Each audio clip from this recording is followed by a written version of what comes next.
and welcome to the next edition of the Holland Land Office Museum's Artifact Series. My name is Ryan Duffy, I'm the director of the museum, and today we're going to talk about probably the person most responsible for us even being here today, and that is Joseph Ellicott.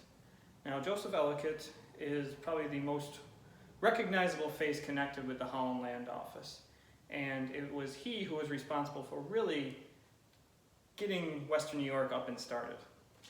Now, Mr. Ellicott was actually born in Bucks County, Pennsylvania, near Philadelphia, on November 1st, 1760.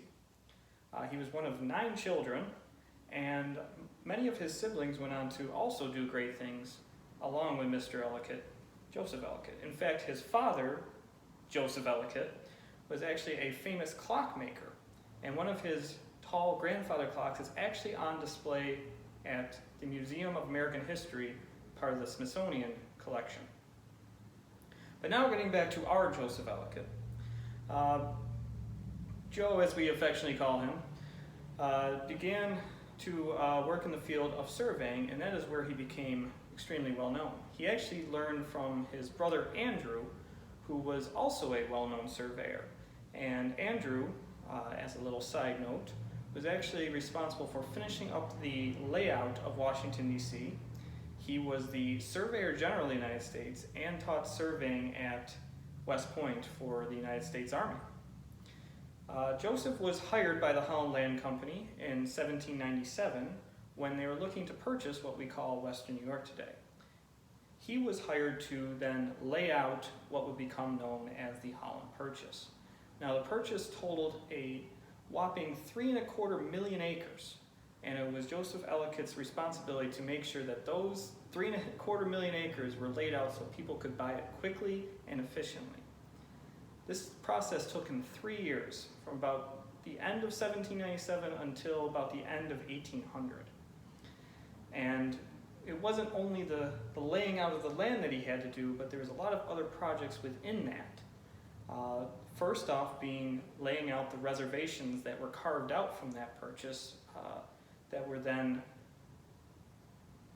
settled by the Seneca nation of the Iroquois. On top of that, he also laid out the early village of what becomes Buffalo.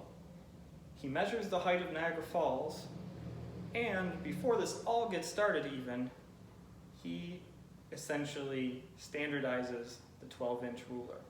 Before Mr. Ellicott came along, there was no such thing as a foot-long ruler, at least not one that you could take from person to person. He actually laid out all the rulers, foot-long rulers he could find, and came to the average of 12 inches. And that's where our 12-inch ruler essentially comes from today. So not only can you call him sort of the father of Western New York, but you can also call him the father of the 12-inch ruler.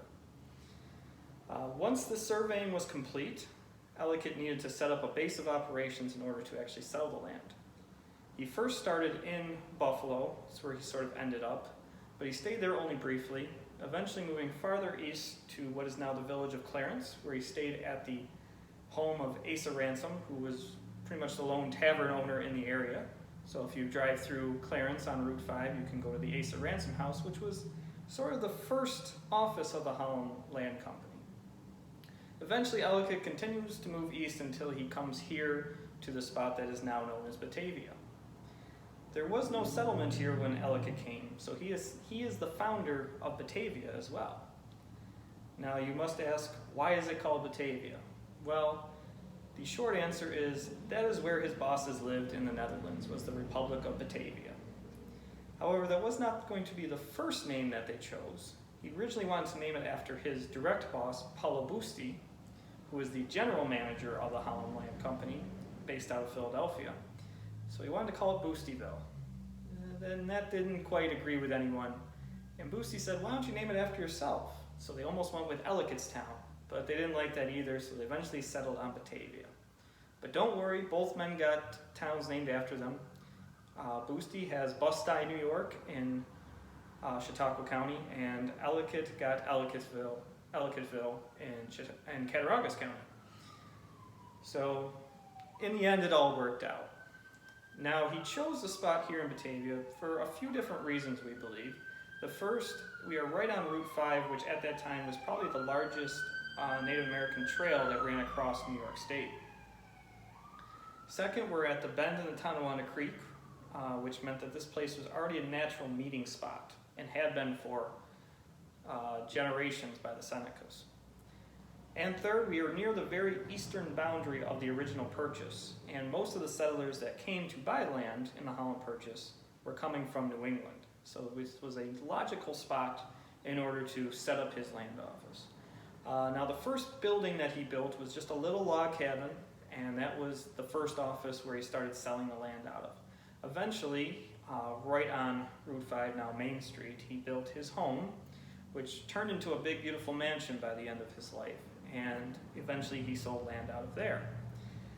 However, the first permanent building that was built to be the land office is the building that the museum is housed in, and that was built in 1815. It was built out of limestone and to be the most solid building that they could possibly build, and for the next 30 years that is where Western New York was divided from.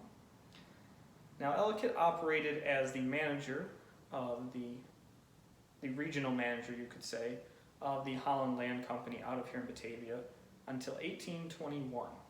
At that point, he had made enough enemies and caused enough trouble for the land company that they asked him to essentially resign, which he did, but not willingly. This led to basically a downturn in Mr. Ellicott's life.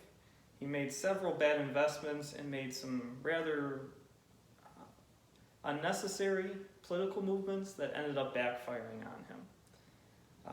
Eventually, his health, mental and physical, deteriorated to the point that he was actually sent by his family to what we call an insane asylum in New York City to either recuperate or at least to get well in some sense. However, his mental health continued to deteriorate and he actually took his own life while in that asylum. In the end, he actually took his bedsheet and hanged himself in his room. He was actually first buried in a public cemetery in New York City until his family brought him back here to Batavia, where he is buried with many of his brothers and sisters and nieces and nephews in the historic Batavia Cemetery on Harvester Ave. So after visiting the museum here and seeing where he worked, you can go over there and see his final resting place, which has a rather large obelisk monument dedicated to him. If you go through Western New York and you see the name Ellicott attached to anything, you can basically attribute it to Joseph Ellicott. You have Ellicott Creek, Ellicott Square, the Ellicott Building. There is many landmarks associated with him now, but this is where it all started. And we have him to thank for any of this really being here. Well, I hope you enjoyed this next edition of the Artifact series. We went through the life of Joseph Ellicott today, and there was many things more I could have talked about, but I think it's best if you come down and see it for yourself, and we can fill in all those gaps. I'd like to thank you again for joining us this week, and we look forward to you next week when we research another aspect of our history here through some of the artifacts. And I hope to see you now that we are sort of back up and running at the museum, and I wish everybody a happy weekend. Thanks.